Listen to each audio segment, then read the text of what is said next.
Really happy to be here, Nectaria, and your fantastic team. Thank you again for a beautiful conference that's really stretching my mind. And thanks for a chance to offer some good news, then some bad news, and then I'll end up on some good news. The first good news you just heard from the minister, and it's a remarkable construction plan for renewable energy, which everyone, I'm sure, in this room, although maybe not in Washington, D.C., agrees is really necessary, and I will come to that.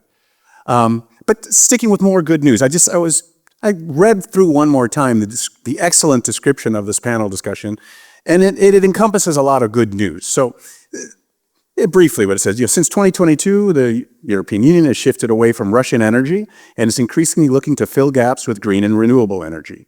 How should governments, including those in Southeast Europe, collaborate to help ensure Europe's energy security? What about accelerating the green energy transition, keeping energy costs affordable, and how did COP29 go? Okay, so the good news is there's great consensus, certainly in the European Union, on the need for the energy transition to happen. It's happening. The consensus, of course, has been implemented to reduce dependence on Russian gas, and that's the issue that brought me to this part of the world 25 years ago, and how I got to meet Prime Minister Stanishev. Always trying to persuade folks not to do the South Stream pipeline, but in any case, now you have the Turk Stream pipeline, which is providing reliable supplies of natural gas, though the molecules are Russian. But that's bad news. So the good news is the European Union has pivoted dramatically since February of 2022, when Russia the second time invaded Ukraine. Germany in particular did things no one could have imagined they would do, which was they were able to deploy LNG import terminals in record time, and the dependence on Russian pipe gas has dropped dramatically. Still some dependence on Russian liquid natural gas, but still it's going way down. Good for American importers, of course. A lot of the liquid natural gas coming in is from the United States. And natural gas, it's a transition fuel, right? It burns only half as dirty or twice as clean as coal. So the more natural gas that's been burned rather than coal, the cleaner the environment has gotten, and fewer greenhouse gases, though it's still a fossil fuel. So let's talk about renewables. Renewables this year, according to S&P, for the first time, overall global investment in renewable sources of power will exceed fossil fuels. Fantastic news. And in terms of new generation capacity, the minister will correct me if I'm wrong, but now today, if you compare just the operating costs of existing coal-fired plants, just the operating costs are higher than new build and operation of solar and wind plants. So economics then are going to drive the energy transition, even if the political consensus is unwinding a bit in the United States, and I would argue in a moment, maybe beyond the United States as well. And then COP29. COP29 was billed by many as a failure. I'm former ambassador to Azerbaijan, so you may think I'm biased, but in this case, I could be very critical too, because I know the country very well. But when it comes to COP29, there were all sorts of op-eds and other condemnations of it as a failure. And there was one NGO said it was such a failure because COP29 was supposed to increase the pledges of the developed countries to the lesser developed countries to manage the consequences of climate change.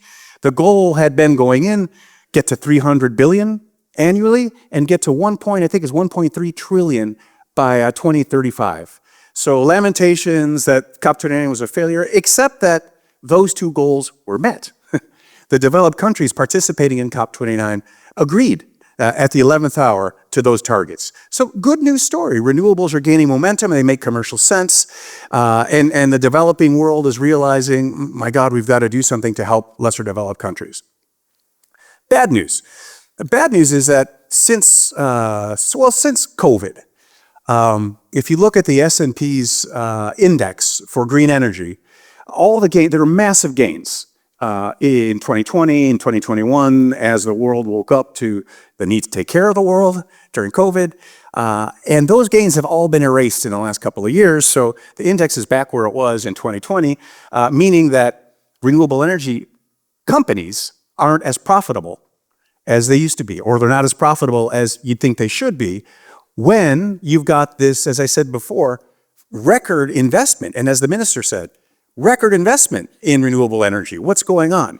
Well, more bad news, I think, is it's Washington or the United States overall.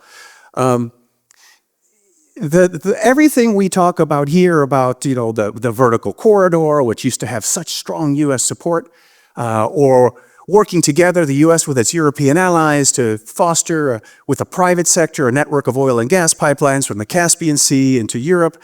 That kind of strategic vision and a sense of shared ideals is absolutely gone now in Washington. I run a consultancy. It's a Houston-based consultancy, but in this part of the world, in Istanbul. We're really plugged in to the Trump administration, for better or for worse. And the things I hear about what I just said, working together with the European allies, fostering the energy transition, are amazing and negative.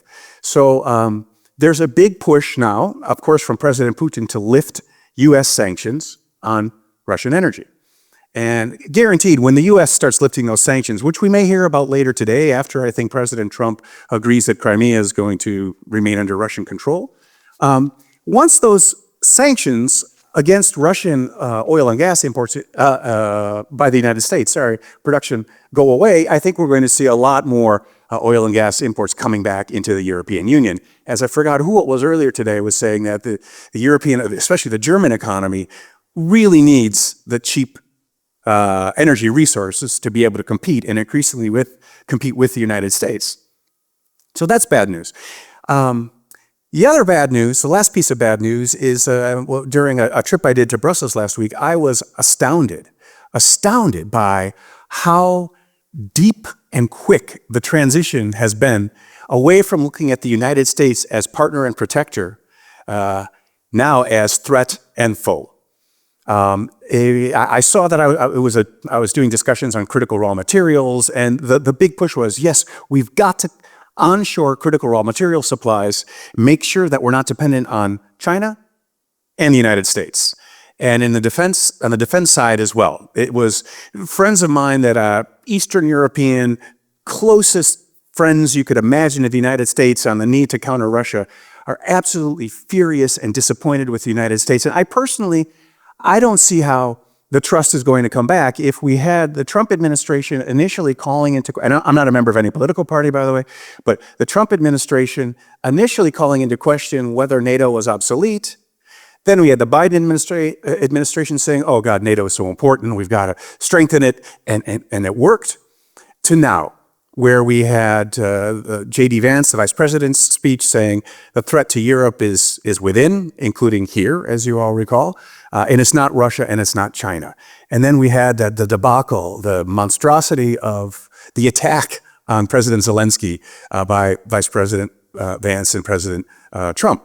So that has really shaken the U.S.'s European allies into thinking, you elected him once, okay, we got back on track. You elected him a second time, and now he is essentially dissembling or taking apart the transatlantic community, along with which goes all the collaboration there used to be, really with the U.S. playing a leadership role in helping Europe and encouraging Europe to diversify its energy supplies away from Russia. Okay, finally to close, the good news. Europe doesn't need the United States to lead on this stuff. Europe has done a great job, as I said in the beginning, in already diversifying its supplies of natural gas. With leadership like we just heard, there's massive investment in the renewable sector. It's a European consensus to move forward, and you will. You will without the United States. But I hope you'll lead by example, and over time, when the transactional Trump administration is looking for foreign policy based on what the U.S. can extract from other countries and what sort of investment deals can happen that benefit American companies, because that's what I hear when I'm promoting some project with the Trump administration. They say, you need to show me which American companies will make what amount of money from such a project. As these projects succeed, because they make economic sense, then maybe things will turn around in Washington because we're following what makes sense for the planet, but also for the economy. Thank you.